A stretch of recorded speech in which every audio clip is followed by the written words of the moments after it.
ഡൽഹി മുഖ്യമന്ത്രി അരവിന്ദ് കെജ്രിവാളിന് നാളെ നിർണായകം. മദ്യനയ അഴിമതി കേസിൽ ഇഡി അറസ്റ്റ് ചോദ്യം ചെയ്ത് നൽകിയ ഹർജിയിൽ ഹൈക്കോടതി നാളെ വിധി പറയും. ജസ്റ്റിസ് സ്വർണകാന്ത ശർമ്മ നാളെ ഉച്ചയ്ക്ക് 2:30-ക്കാണ് വിധി പറയുക.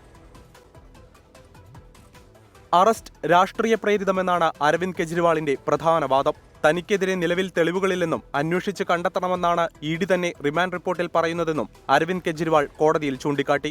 വിവാദമായ മദ്യനയ രൂപീകരണത്തിൽ മുഖ്യ സൂത്രധാരൻ അരവിന്ദ് കെജ്രിവാളാണെന്നാണ് ഇഡിയുടെ വാദം. അരവിന്ദ് കെജ്രിവാൾ തുടർച്ചയായി സമൻസുകൾ അവഗണിച്ചെന്നും അന്വേഷണത്തോട് സഹകരിച്ചില്ലെന്നും ഇഡി കോടതിയിൽ വാദിച്ചു. ശക്തമായ വാദപ്രതിവാദങ്ങൾ കേട്ട ശേഷമാണ് കേസ് വിധി പറയാൻ മാറ്റിയത്. ജസ്റ്റിസ് സ്വർണകാന്ത ശർമ്മ നാളെ ഉച്ചയ്ക്ക് 2:30-ക്ക് വിധി പറയും. ആഴ്ചയിൽ 5 തവണ അഭിഭാഷകരുമായി കൂടിക്കാഴ്ച നടത്താൻ അനുമതി നൽകണമെന്ന അരവിന്ദ് കെജ്രിവാളിന്റെ ഹർജിയിൽ റൌസ് അവന്യൂ കോടതിയും നാളെ വിധി പറയും. കേസിൽ ഇടക്കാല ജാമ്യം തേടി വിചാരണ കോടതിയെ സമീപിച്ച BRS നേതാവ് കെ കവിതയ്ക്ക് തിരിച്ചടി നേരിട്ടു.